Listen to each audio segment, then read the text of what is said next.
your boy. Welcome in Day Oneers to the Day One Football Podcast. It is episode 26. I have nothing really to say. Mike, what's up? Steven, what up? I quickly started the podcast out of the blue, so just keeping Colin on his toes, but just Had to wake up real quick. Getting ready for a big weekend of football. The Big Ten is back, which means that there's going to be a ton of punts. Take the over on the punts this weekend because that's Big Ten football to a T. Steve, how are we doing? Oh, just wonderful. I got home from work, ate some dinner, and jumped on the pod. So I am very unprepared, but I am ready to friggin' go. Let's go, Colin. What'd you have for dinner? I just chopped up some chicken, threw it in a salad, diced up some onions and cucumbers and peppers and shit. Yeah. Single, bachelor life food. Oh yeah, of course. I'm crushing rice with beans right now. Hey, I had sausage with rice, so I'm not much better. No, yeah, so we're just all the same. So yeah, we're gonna talk some A1 news as always, and after that, we're gonna bring on a Colts fan, and he's from the guy that a couple weeks ago when we fucked up everything. So he'll be coming back, and we're gonna talk some betting and some matchups this weekend, and yeah, we'll jump right into that A1 news. So off the top, 1 second. Mom, I'm trying to jerk off. Fuck off. Colin's going through some technical difficulties. His mom came into his room. She's disciplining him. She brought out a belt. Oh, bend over, Colin. Sorry about that. We're leaving it in. I don't care. So let's jump into that A1 news. So off the top, injuries. Keenan Allen looking good per Anthony Lynn. Should be back Sunday, but he was still limited in practice with his back injury.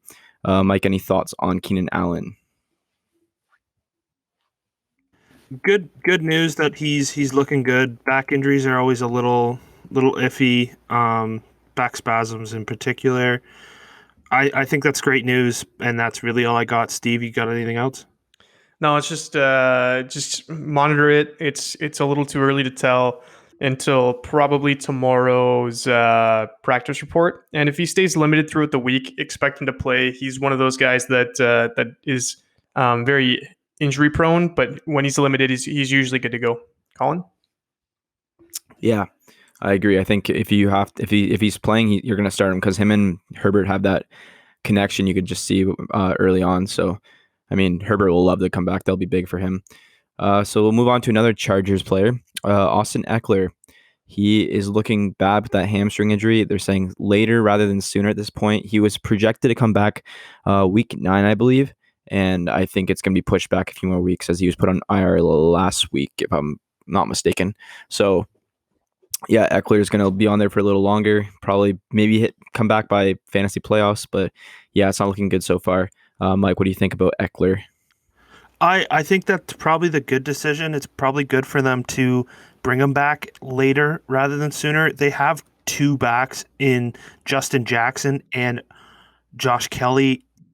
They don't really need to rush him back. Their team is meh. Steve, you got anything else that you want to say about Austin Eckler?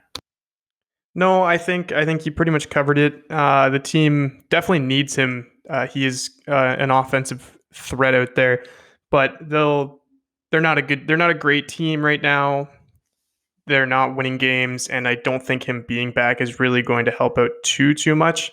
So make sure that he's healthy before you bring him back is what I would say. Colin? The thing is, though, like their losses have been like pretty close. It's just like they just need a win.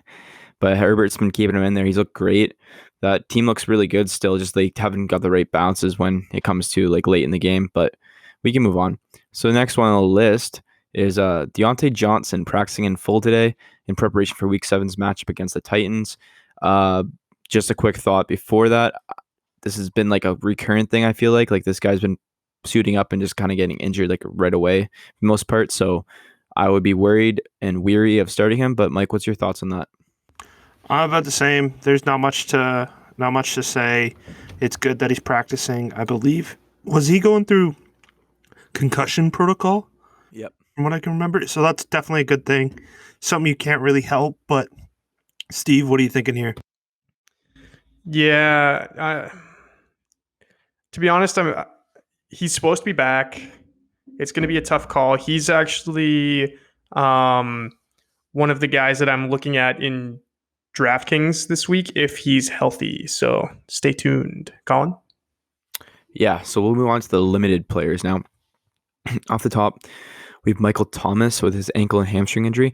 Weirdly, though, or oddly enough, he was going to play Monday, but then he got the altercation on, I think, on Sunday or Saturday with the whole fighting a teammate. So it's weird that he's limited. I don't know what the whole situation is there, but I'm going to say that he plays Sunday. Mike, what's your thoughts? I'm going to say he plays Sunday, but they added in the hamstring, which is a little weird. It was just a high ankle sprain or just an ankle sprain from what I remember, but maybe something to keep in the back of your mind. Steve, you got anything? No, just going to reiterate same thing you just said, Mike. There was no hamstring issue until this last report that came out. So it's just something to monitor. They have been playing without him. So if he can't go, it's going to be no different than the last couple of weeks. Emmanuel Sanders and Jared Cook actually is another strong play, I believe, this week if MT can't go. Colin? What about Sanders? He's looked really good without the last few weeks. He finally got the playbook down, and he looks like he's a target monster. I think the one game, was it not this Monday, but I think it was the Monday prior. Not this past Monday. Sorry, Mike. I know. He had like 9 catches or something like that on like 10 targets. So Sanders looks good, but we'll move on to Jonnu Smith. Why are you laughing? I'm pretty sure Steve just said that, didn't he? I thought he was talking about Jared Cook. He said start Jared Cook. I'm pretty sure he said start Sanders. No, I said start both, but I brought up Sanders briefly, but I said start Cook. Cook is going to be a monster. And just so you know, Emmanuel Sanders, week 5, 14 targets, 12 receptions. That's it. And yeah, you love him too. Oh, I have a Sanders jersey, a Broncos Sanders jersey behind me, behind this stadium that I'm sitting in. So yeah, so let's move on to Jonnu Smith now. Finally, so Jonnu Smith's still limited with practice with his ankle injury. They were saying it's like a kind of a high ankle sprain, but it's not like nothing serious. I'm gonna say he's in, but just in case, I picked up Darren Fells yesterday. I wasn't a fan of that, but had to bring him in. So, Mike, what's your thoughts on Jonnu Smith? Is he in or out? I say he's in, but I'm not the team doctor. They don't really have to rush him back. I mean, I don't know. I'm going to say he's in. Steve, what do you say? I'm going to say that he plays, but I don't know if it's going to be a good decision. I believe that they're playing Pittsburgh. Tough defense. It's going to be a really good game, and I can see him playing if he's healthy enough to play, mostly because I think they want to be the only undefeated team left. So I think that's why he's going to play. Colin? Yeah, so I agree. But, that Fisker guy came out of nowhere. So we'll see if he has an impact on Sunday against the Steelers. Also, that Steelers defense is just really good. So we'll see if that's even like a startable player. Move on to my Browns here. So Mike put a nice little quotation mark thing here, but I'll bring that up later. Baker is limited practice with his rib injury. Also, he looked like he got banged up again in Sunday's matchup against the Steelers. Landry's been dealing with a little bit of a rib injury. He got banged up the week prior to week 5. And then Hunt as well. And then Njoku, who's been limited for a bit. He's been out since week 2. So, Mike, take it away with the Baker news. Yeah, Baker is absolutely destroying his pass catchers. I mean, Landry, Hunt, Njoku, the only one that he can't kill is OBJ because him and COVID-19 they have a mutual respect, and COVID will not enter OBJ's body, as he stated fully serious today. That's kind of a joke, but Steve, what do you see in here? I was actually listening, and I don't take these guys seriously. Like Colin Cowherd, don't get me wrong. I listen to it mostly because I think he's a joke, and it's pretty funny listening to him. But he was talking about how Landry and OBJ should request trades this year and just get off of the stinky Browns. And I just thought it was pretty funny, and I really hope that it happens just because Colin spent a bunch of money on jerseys. So, Colin? Yeah, no, I think it's kind of dumb. Also, Stephen A. Smith said that too. It's like, dude, they're 4-2. It's not like they're like 0-6 or something like that. So they look fine. Baker's obviously still going through the motions as he has, but we're a run first offense. And if they go down early, they're not going to be able to get out that, especially with that Steelers defense just so good. So I digress, whatever. So just touching on a few more points. Oh yeah, also just to comment on that OBJ thing, I was like, okay, this guy's getting COVID now, 100%. That's locked in. That's happening this week. Like, he's not going to play. But well, he's more of a solids guy, not a droplets. So yeah, so he might be okay then. Yeah, he might be okay. Might get pink eye, but besides that, yeah. So yep, some Arabian sand goggles maybe. No, so we'll move on. We'll do the next one. So another limited player, Sam Darnold, shoulder. And if I'm Sam Darnold, I'm just going to be out because I don't want to be in that offense right now. But Mike, what's your thoughts? A video came out that they were working on stumbling drills, and that team is a joke. Like, Sam Darnold stumbled for 5 yards, acted like he was stumbling with Joe Flacco trying to push the ball out. If you can find it, it's definitely a good laugh. I don't know what they're doing. I mean, I guess I do know they're tanking for Trevor, but yeah, I hope he stays out, and I hope he just sits out the rest of the year because why would you want to play for that team? Just let elite Flacco take over. And Steve, are you hoping Flacco plays? Can we move on? Sure can. I hate the Jets. They stink. Yeah, and we'll finish up with... I don't think this is a fantasy podcast right now, and I don't think I want to talk about any of them, to be honest with you. They're all irrelevant, and if you own a Jet, drop them, and please do not even look at a different one that's on the waivers. Well, Colin? I don't hate like Crowder or like Perriman. Perriman actually had a decent week this past week. Perriman's that type of guy that just randomly shows up and you're like, oh, this guy's a thing still. And you're like, he'll just randomly, he's only 27. I mean, I think like there's stuff on the offense that I like. I just wouldn't want to own them, but like they still have fantasy relevance. At least those two guys. Nope. And then leave them. Then kill him. And Denzel, yeah. Denzel Mims, I want to see what he can do when he gets in finally. But let's finish up with the last thing on the limited list, at least. Noah Fant, ankle injuries probable for Sunday. I'll just move to Steven here with this one. What are your thoughts on your Broncos tight end? Well, finally they're getting somewhat healthier with Noah Fant coming back, and Fant was when we saw Sutton go down, Fant was the number one guy.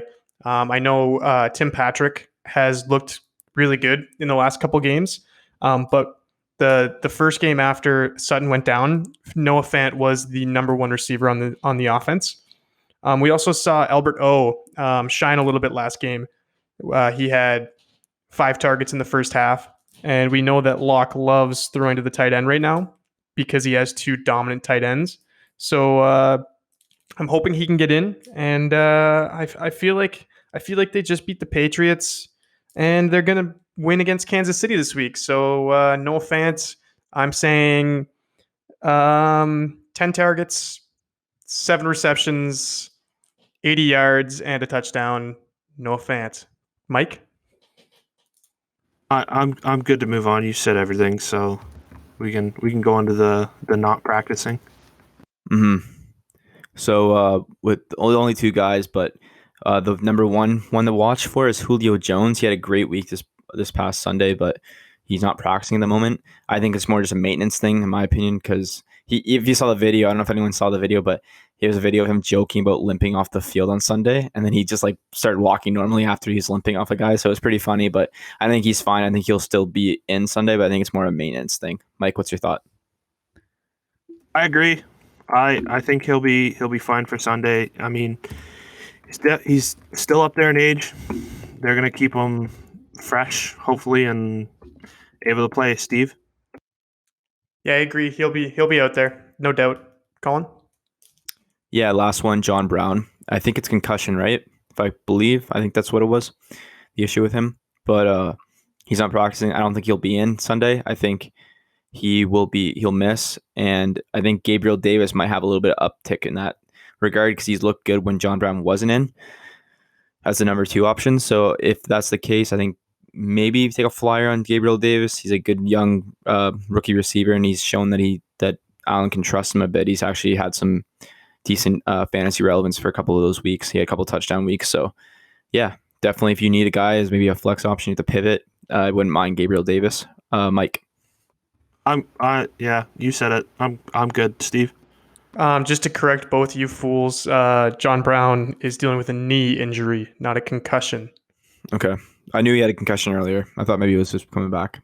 I didn't say anything, so that's... Yeah, I'm the idiot, as always. Yeah, you're both idiots because Mike's in here typing up a fucking storm and Colin's just out here spewing bullshit. So we can move on, but yeah, John Brown should be fine, I think. And I mean, Cole Beasley might be a decent start this week too if you're playing in full PPR. That's who I would pivot to if you're sticking with the Bills. Cole Beasley would be my go-to against the Jets, but I think this is going to be a run game for them. I think they're going to be up early and they're just going to run the ball. So Singletary could be a big play too. Colin? What do you think about Zach Moss? Coming back from an injury, I think I hate that offense because I thought Singletary was going to be amazing this year. I thought they were going to give him the number 1 role, but it looks like they're going to have 2 number 2 backs. That's the way that it looks like. So I don't know who I'm going to bet on. I don't want to bet on either one. I'm not taking this. This would be a good trap game. Like this would be a good game to have like Moss in, if you're desperate or like in DraftKings or something because he's going to be cheap. So I'm not going to bring him up because I usually go expensive ass running backs and cheap wide receivers. So, but he'd be a cool one to watch. Maybe I haven't really read too much up on how he's dealing with this injury since he's been back, but. He was out there for 25% of the snaps last game, and it's probably just going to go up this next game because they're playing the Jets. What do you think? So if you had an option at flex right now, would you prefer a Deontay Johnson who's practicing full against the Titans this weekend, or would you go with like Singletary as a flex option? Oh, that's a tough one. Yeah. I would probably Deontay Johnson against the Titans. I would probably go Singletary because of the matchup against the Jets, primarily. And he was on the field 75% of the game last game. I would probably lean Singletary, but I mean you can't go wrong with either one because Deontay Johnson was dominant when he was out there previously this year. So Mike, what about you? I would agree because I think they're going to be running out the clock because the Jets stink. So they should be running with them. I mean, I do like Zach Moss personally, but that doesn't really mean anything for any fantasy. But I think that they'll go with Singletary more and hopefully try to get Moss back, but I'd personally go with Singletary over Johnson. Yeah, I also agree, especially just the injury worries with Johnson. But yeah, we'll move on to the last thing. So Steven yesterday put his foot in his mouth about this, saying that Fitzpatrick, he sounded so confident. He's like, yeah, you probably knew this from the beginning. And then it came out today, Fitzmagic had to take a really, really heart pull string type of interview. It was really, pulling the heartstrings. That's what I wanted to say. But like, just like pretty sad to watch. And he looked pretty choked up. Mike, take it away with the stuff you're typing away with. So I was typing away. I decided to put myself on mute so everyone listening to the podcast didn't have to hear. But I just have a couple quotes that he said in this interview. I did watch this interview, and it was really sad. Honestly, it kind of hurt. But he said that he was shocked when he was informed that they would be making him the backup, and his heart hurt all day. It was just heartbreaking. He then followed up with saying, I've been benched all kinds of different ways, but this was kind of the first place other than Buffalo that I've been fully committed to and invested. He felt like it was his team.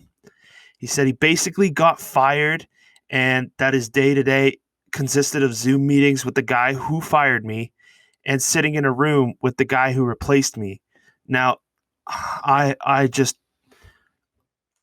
don't see this as a great move. I know the coach was pissed because he didn't get to tell Fitzmagic in person, and Fitzmagic was especially pissed because he couldn't tell his sons. They had to find out through a text message from their friend, and that's really not the way you should be doing it. And there is a leak in the Dolphins, and they are trying to find it, and that person will definitely be fired. But yeah, no, it really hurt. Really hurt Fitzmagic that he was benched. None of his teammates saw it.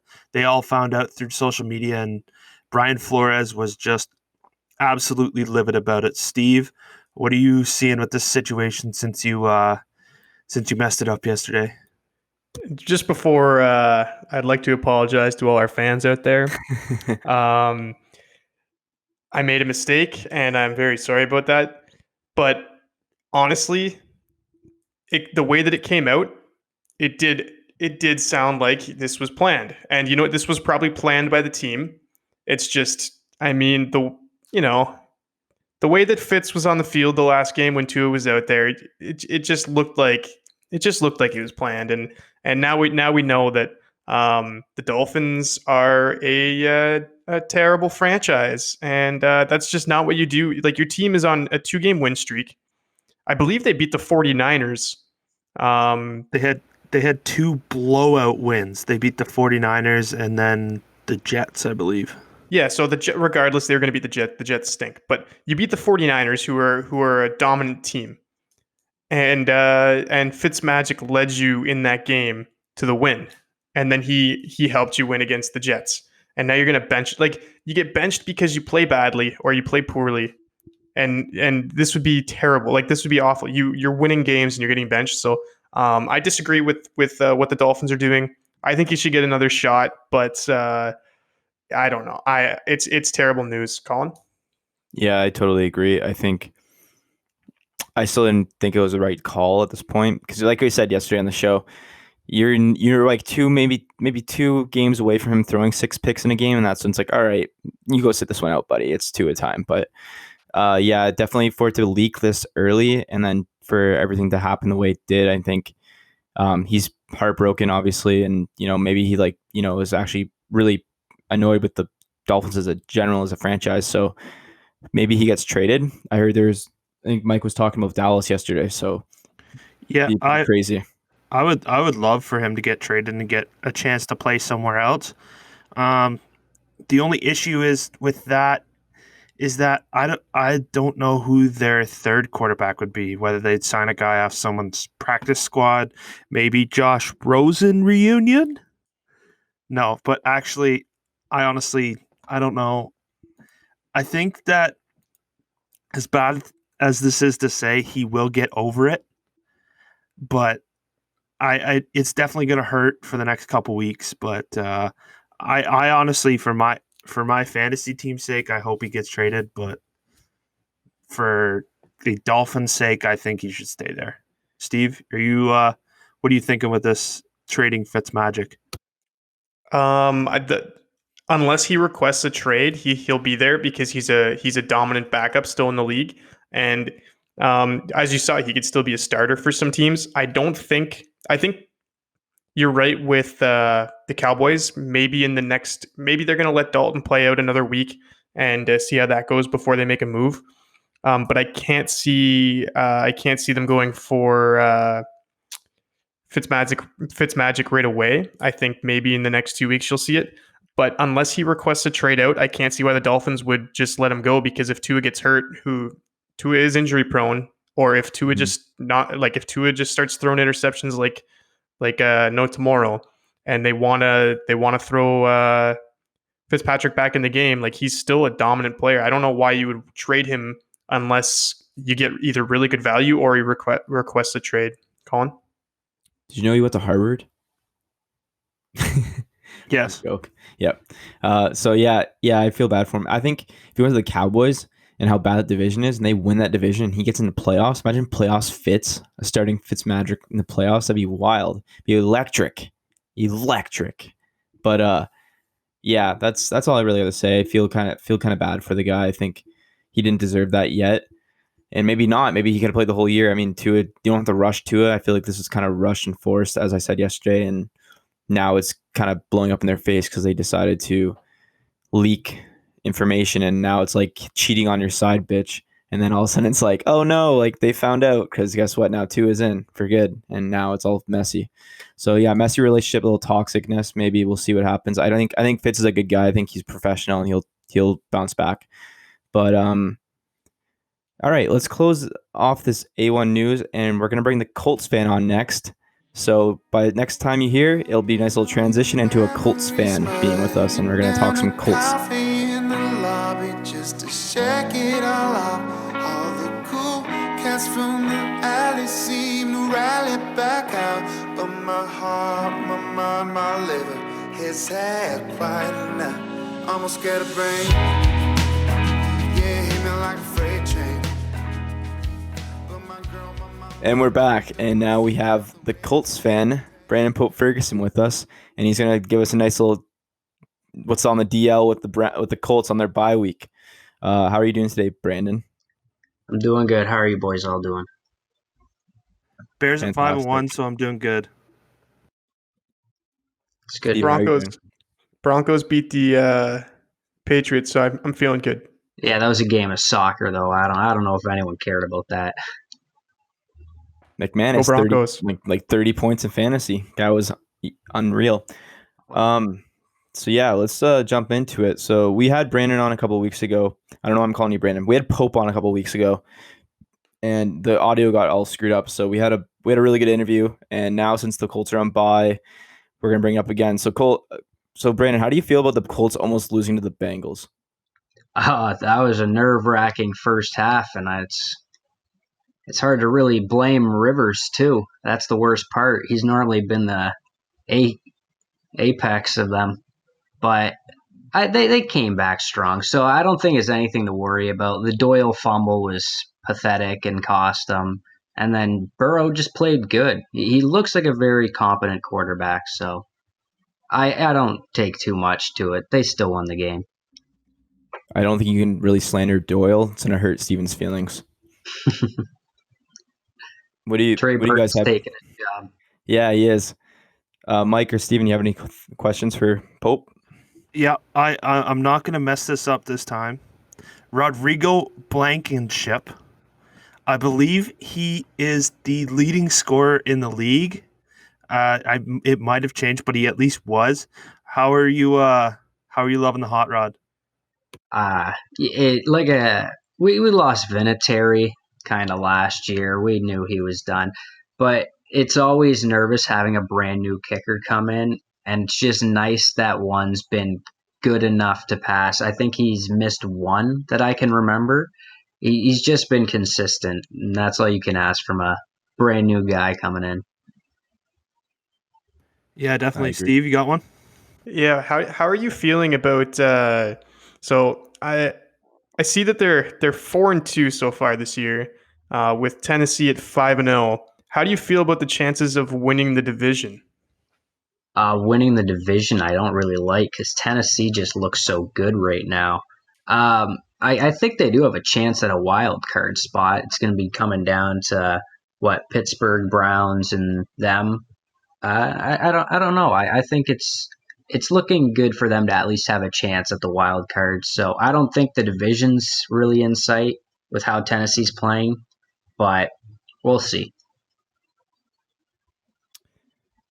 So recently, the Indianapolis Colts have gotten a lot of injuries with Pittman and uh, Paris Campbell. There's rumors right now saying that John Ross or AJ Brown, AJ Green might be logical landing spots with the Colts. How would you feel about them, considering T.Y.'s had a pretty horrendous first half of the season or first quarter, and Zach Pascal is your second option really right now?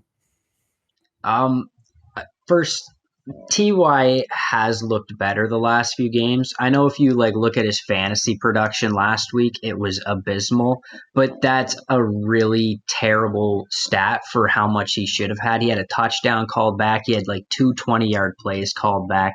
He had a decent game that everything happened to get called back when he touched the ball. But Pascal's been good, and I don't have any worries about him staying. Campbell's a little I I think I don't like Ross so much that I'd hate if he came, but AJ Green is interesting because he looks like he can still play. It's just, does he want to play? So I would definitely prefer Green as a landing spot for the Colts, but certainly not John Ross, especially because he's a long shot guy and Rivers ain't gonna hit him. It's rumored that Michael Pittman, Darius Leonard, and Mo Ali Cox are supposed to be back after the bye. What first question being, what do you think Darius Leonard adds to the defense? Because as soon as he went out, it kind of seemed like it just fell off.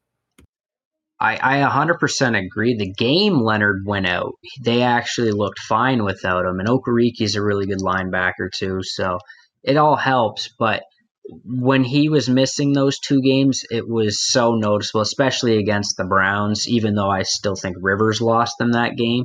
It was just noticeable that he was absent. And like I said, the Bengals one was kind of a mess of a game, and I don't know what Leonard would have done to help. But he's the most important factor on the defense for them. So losing him is just terrible.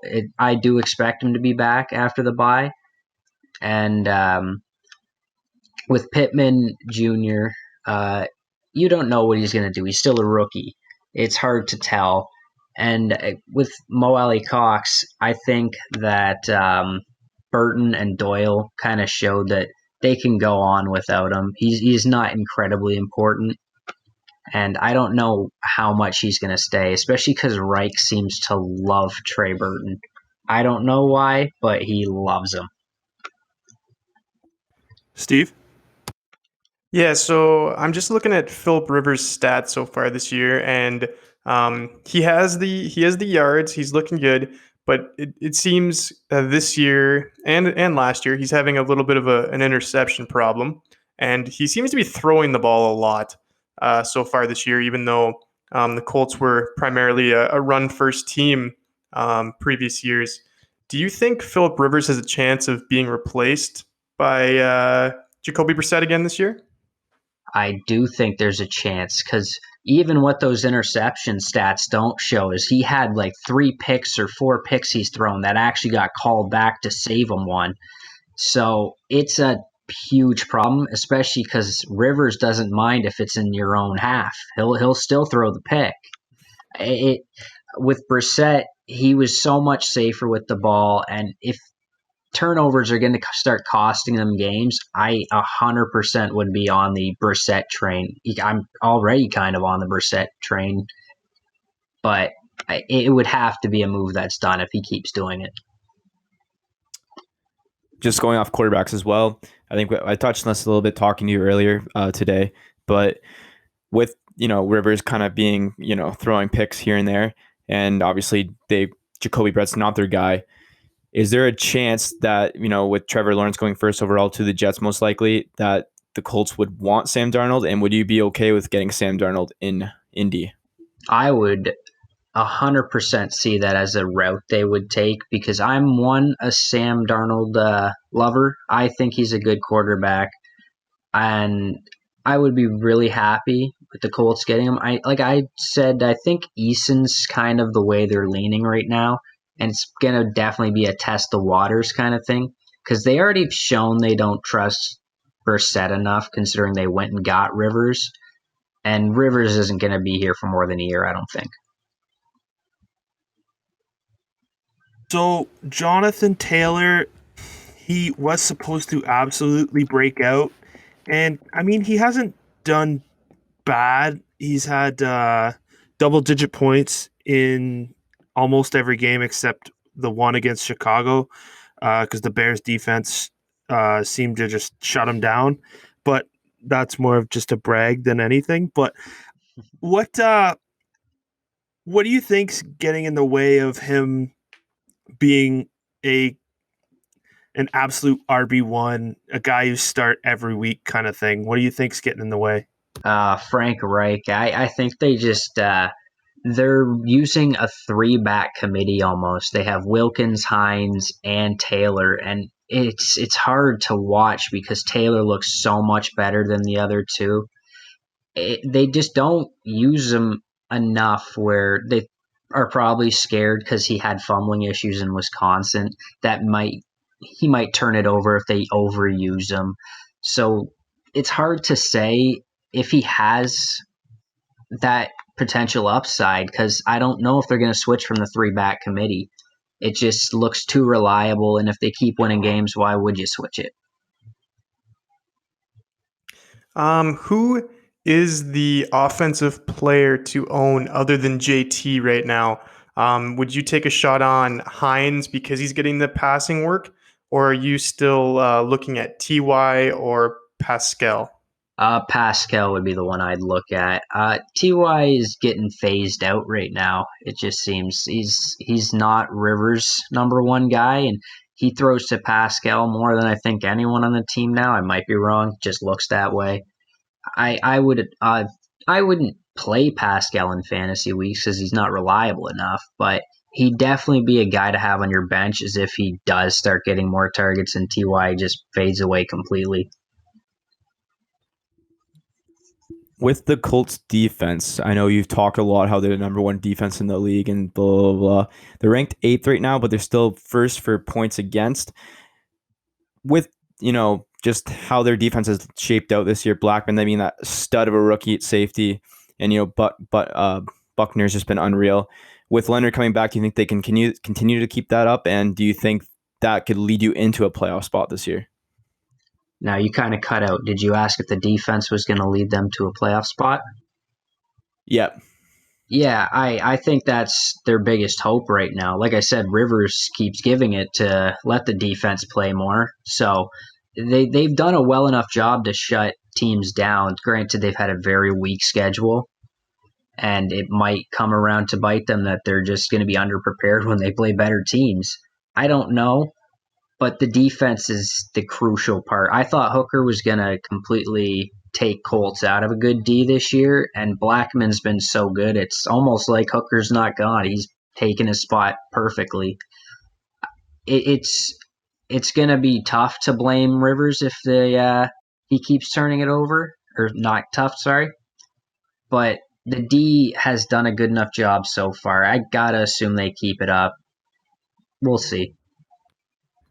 So this is probably my last question, and you had a receiver looked like he actually broke out a bit last game. Marcus Johnson, the 4th-year man out of Texas.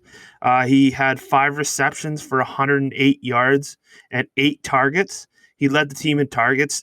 What do you see with him? Do you think that maybe he becomes fantasy relevant? I don't see it personally.